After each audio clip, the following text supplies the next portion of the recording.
I'm Denise, mother, wife, and serial entrepreneur with my hands in a bunch of different pots. If it's one thing I learned about business, it's that you don't win without war. There's always going to be struggle, and only the innovative survive. And two, you don't know what you don't know. So leveling up takes a wealth of knowledge. I'm going to show you how to manifest your dreams in multiple areas of your life by speaking to those who already have the blueprint and they're willing to drop those jewels. So join me as we go on this journey to manifesting our highest self and living the life we want.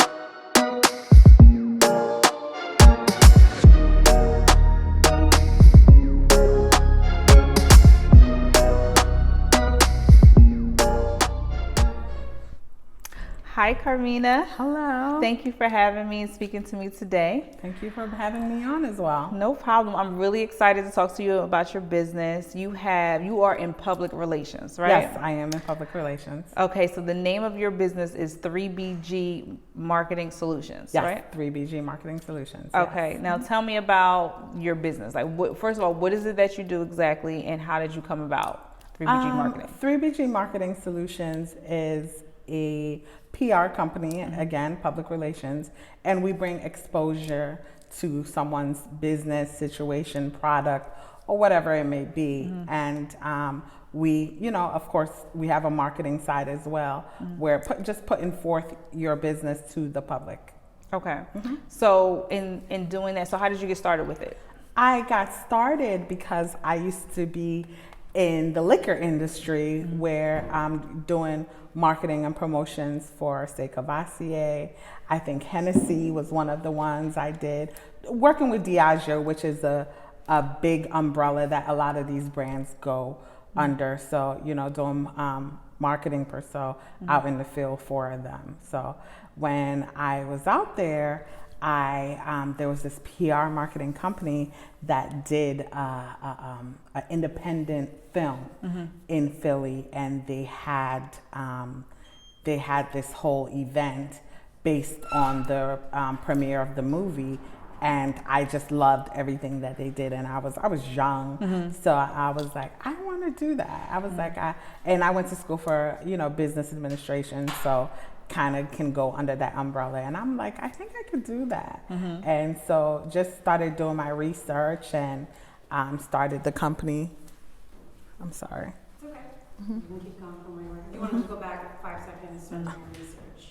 Okay. Started doing my research, and I was like, yeah, this is something I definitely want to do. And then I met my sister friend, Chichi Inigwe. She's married now.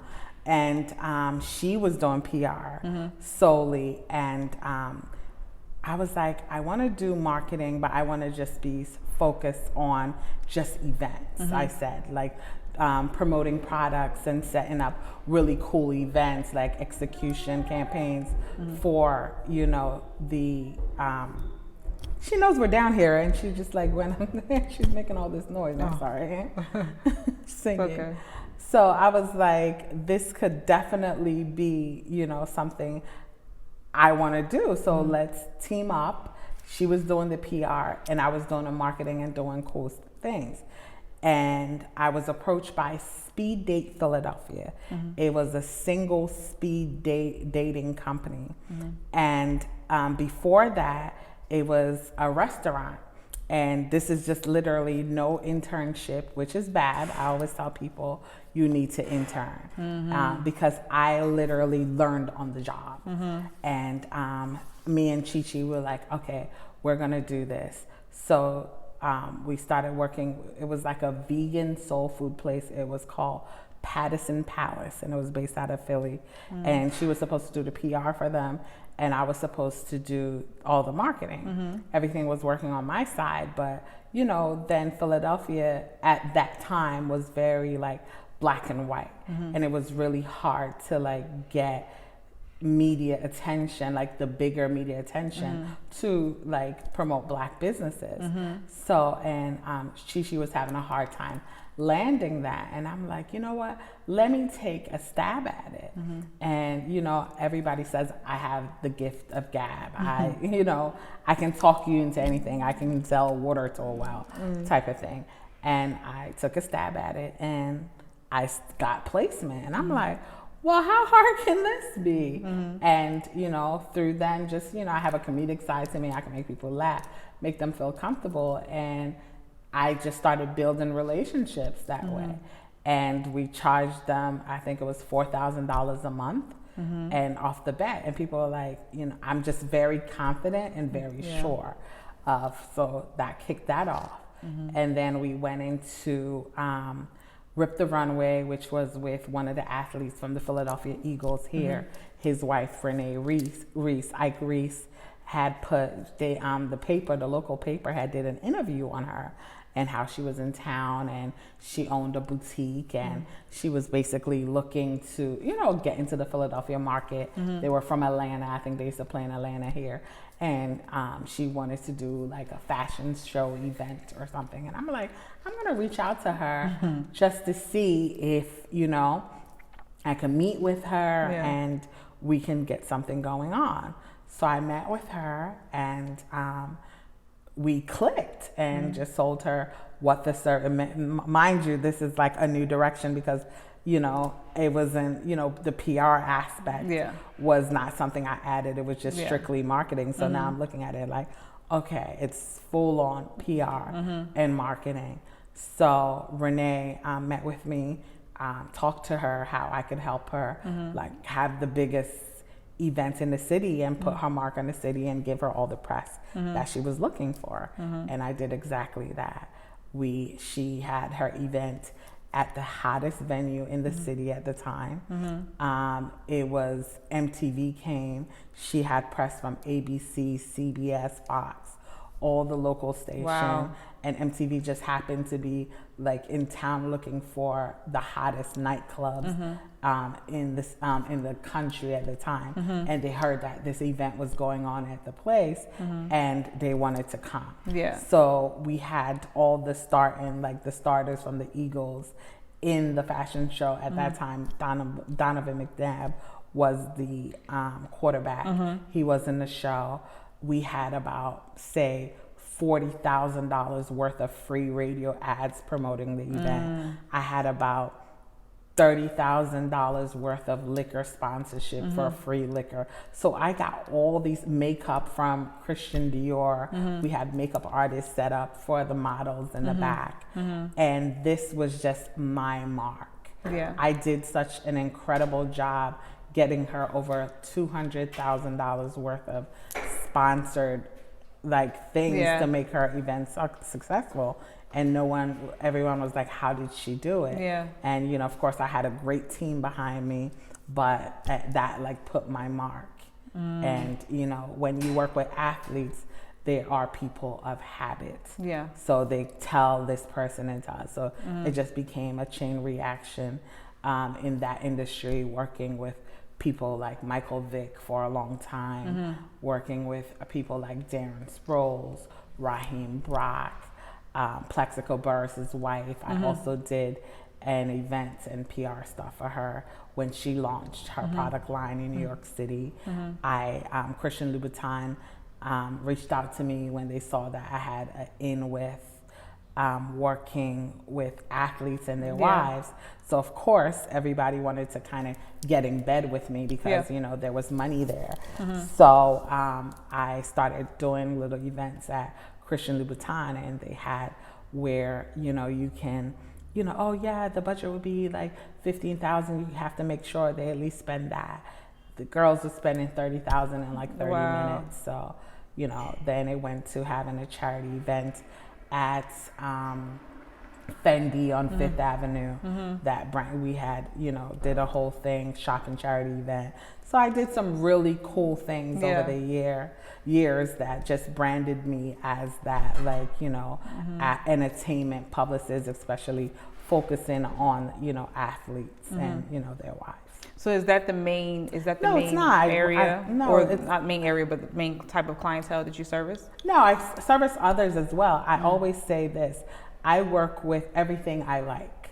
So clothing, makeup, hairstylists, all of those things, like spas, you know, those have been clients over the years, yes. Okay, that sounds really good. Yeah. And so now the relationships that you have, I'm assuming that in order to be able to get your clients the best, like the best sponsorships or in the hottest clubs and all that stuff, you kind of got to have some sort of relationship already established, or are you just kind of reaching out to them like, hey, is it the connection of the client, like them knowing the client and wanting the client in their location or in their dealing with their brand, or do you think it's the relationships that you've already established? You put people with certain things that you know that will go well with them, you know, so it's just like if you know you have a power player or something, you know, and you're working with another brand, you put that together. But for the most part, people reach out knowing that you're working with that person and wanting their brand to be associated with that individual. Okay. Yeah. Got you. So now, how is it like with a product as opposed to like services? Same thing. I believe with products, it's all about right now in this space we're in, influencer marketing is extremely important. So placing influencers with a product, especially someone that's so-called popping on social media, and you kind of, you know, the office will reach out to them and put them, try to find out what their pricing is and put them with that product. Okay. And do you establish what your client needs? Like, do you tell them what they need? Like, for instance, I'm an author, right? And so am I. I wrote a book. Oh, congratulations. Thank you. Are you self-published? I'm self-published. Okay. Yes. So now that's the thing, because I'm self-published, and it's really difficult as a self-published author to get your books in certain places because it's just you, and sometimes you don't have the team behind you.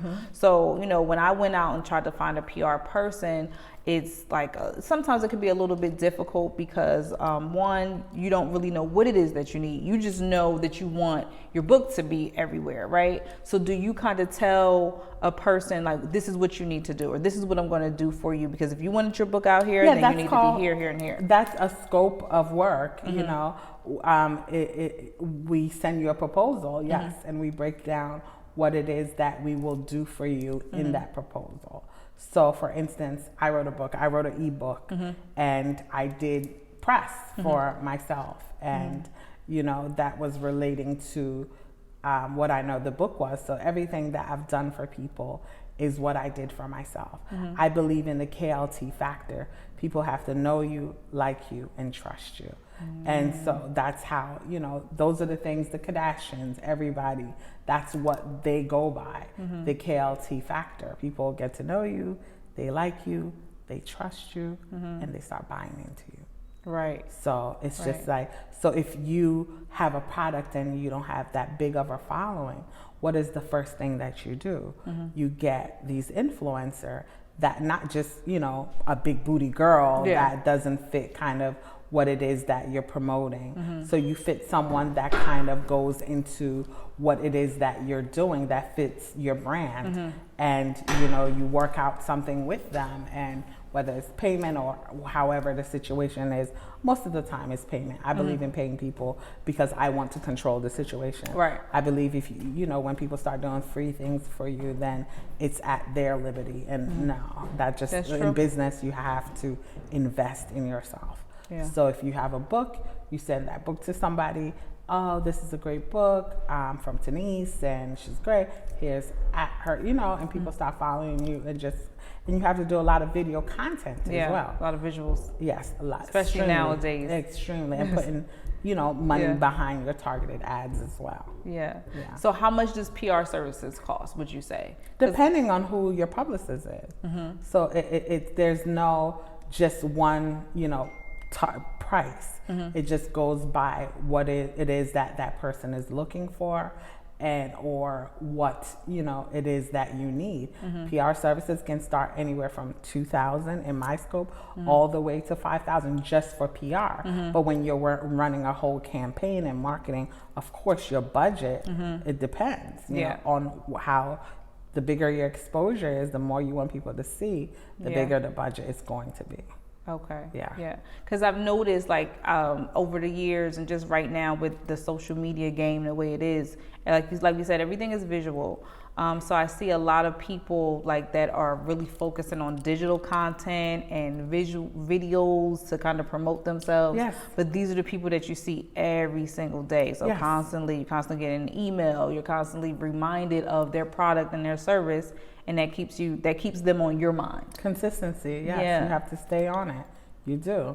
Your Yeah. visuals. Even with me, I hate being on video. Like, I'm very much, everybody says that. Like, I always say that, but I'm great for camera, or you know what I mean? I've done TV. I've been on VH1. I did a show called Ballers Wives with the athletes as well. Yes, I was on there. I'm the girl who threw the water on a girl. Like, you know what I mean? I've done like a bunch of, different things being in front of camera, but I'm still not the one that jumps up and be like, oh, I want to be on camera, or, you know what I mean? I'm not like addicted to fame per se. I think a lot of people now are addicted to attention. I'd rather be a known person behind the scenes, or who needs to know me, not like, the masses or whatever.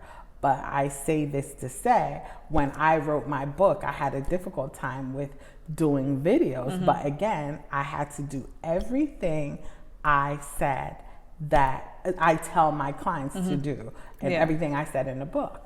A client of mine, a friend, /client, Kiafa Vick, Michael Vick's wife, she was having her birthday party in Cabo, and we went. So I've worked with them. She's one of my closest friends, and he was there. I've worked with him. I did his charity events, his football camps. We did that.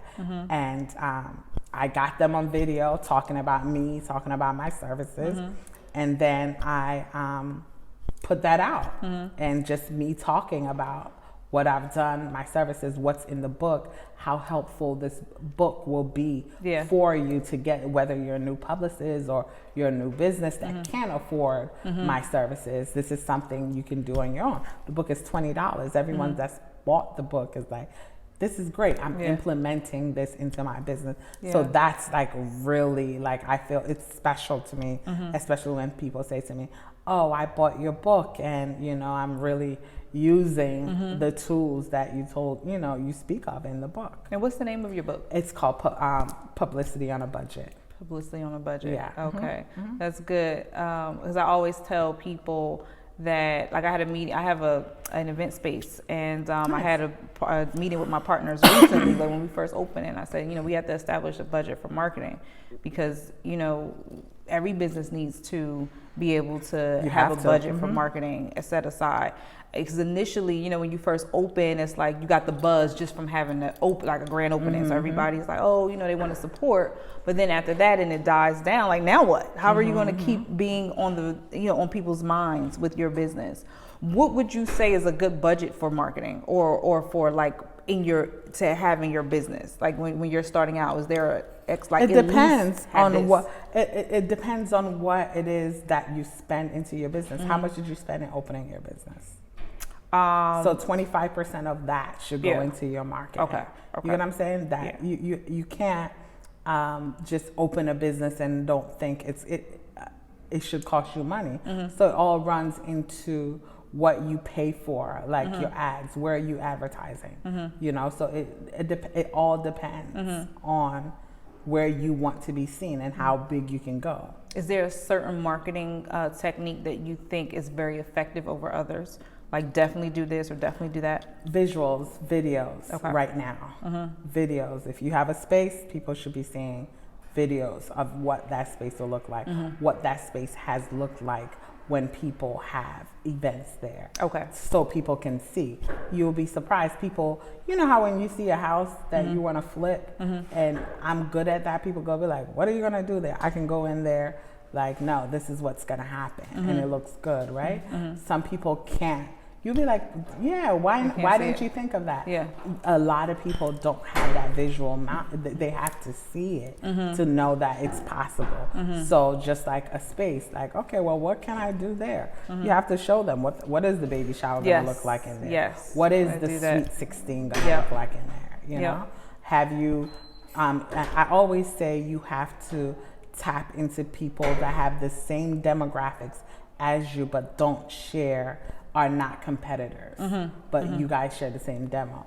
So if you have an event space, every single person that is party planner, wedding planner should know of you. Yes. You need to have an opening with all those people. So it's different things, you know, it depends. There's no set thing. It's just about sitting with that person and creating a budget that fits for them, that makes sense to them, that can do something, you know? That's awesome. So your clientele, I'm assuming most of them are referral based, or how do people find you now? Referral. Like it's always been, I've been blessed when it came to that. It's always been like referral. Like I have right now a text message from my friend like, hey, this girl has a spa. She heard about you. She didn't know how to get a hold of you. Can I give her your information? Great. You know, I do private jets as well. So I've just leveraged like a lot of my relationships through PR to do other things. And one of my clients, his name is Mark McNeil. He does Vomos and he does private jets. And a lot of these guys, these rappers, get their jets from him. So with that, I tag that into my business as well, where you can get private jets from me as well. You know, Oh, that's awesome. Yeah. So, and then do you so I'm assuming you market, of course you have to you market your own business as well as a PR person, but most of your stuff comes from referrals because it will get completely crazy if we went too heavy, like, you know, so most of my clients come from referrals. Okay, cool. And you leverage your social media, like do you do social media? Yes, I do. For people?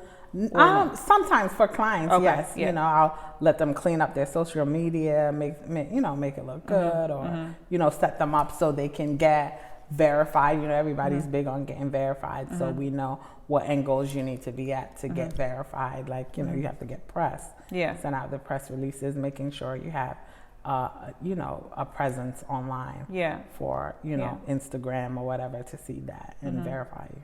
So I heard you say earlier that it's important to intern somewhere before. It is. So is there anything else that you would recommend for someone who is coming up, who wants to have their own PR firm, that they definitely need to do besides being an intern? I know that's for sure, but what else should they do? Maybe start establishing relationships with different places, or what would you say? I think a lot of people see all the movies and TV shows and the glitz and glamour that comes with being a publicist. So everyone wants to like get into the field. So my thing is make sure you intern. And as a black or brown person, you know, it's a really hard space for us to go into and work for these bigger PR companies and let them hire you. When you go into these bigger PR firms, they don't have people that look like me and you, but they will have clients like a Oprah or whatever, but Oprah not necessarily gives like a smaller firm like that look Their like business, her, the business that will go to, you know, the William Morrison and all of that, you know, they've been around. Of course, they have, you know, the track record because of those bigger clientele, which if someone like her would come to us, of course, we will be in that same position. But so you have to recognize that it's really difficult in that field. So, you know, most of the time I see like younger, you know, especially brown girls, they go out on their own. But I say, you know, make sure you go out there, get as many contacts as you want to. I used to go out Monday through Sunday. Now I'm tired. People are like, why don't you go out? Like, because these streets owe me nothing. I'm tired. You know, some of the best events in town when it comes to athletes, I was involved with, you know, so go out and network. Get your contacts in. Know how to read a room.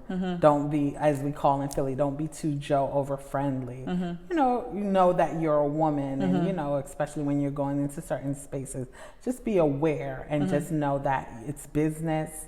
Get to it. always look the part, you know, smell good, look good, you know, so it just comes to you. Yeah, that's good information. Because now I'm hearing you say that you should be an intern, but even being an intern is hard to do because the bigger companies aren't really looking for you as the intern. Yeah. So it's like a rat race almost. Like I want to be an intern. I want to be an intern, but they're not. You know. So you just gotta stay consistent and persistent.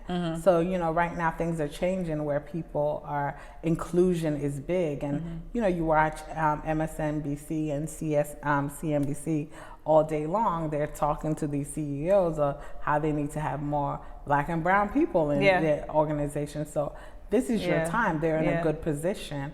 But I would just say, make sure, you know your worth too. You know, don't ever undercut yourself. Make sure and find out your market. You know, sometimes you have to move if you want to be successful in a certain field. In public relations, as interns, you can't say, oh, I'm in Mississippi and I want to be in entertainment. You know, the entertainers are not there. I'm not saying you can't do it for small businesses or whatever there, but just try to find your path and your lane. That's really great info. I was actually going to ask you about Philadelphia and how that like works with you being. I'm not only in the Philadelphia market, so my clients are in Miami. But in the beginning, you were just in Philly, here, right? And then people, you know, a lot of the athletes that I worked with, you know, they played here, but they weren't from here. So it just became like, oh, can you do something? You know, when we did something for Darren Sproles, at the time he lived in San Diego, so we did, you know, we did something here in Philadelphia, then we helped them out getting press in San Diego. So it doesn't matter the market, we can still, you know, if you're a good publicist.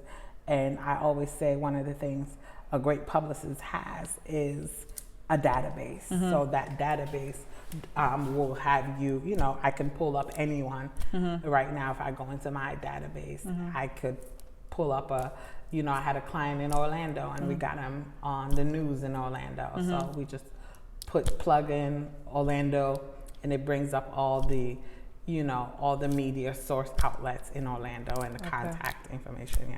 Wow. Pitch. And that costs money. Yeah. Wow. So. Thank you, Carmina. Thank you so much for having me. Yes. This is really good. Thank you so much. I'm excited to be talking to you. I appreciate you. Thank you so much. Okay.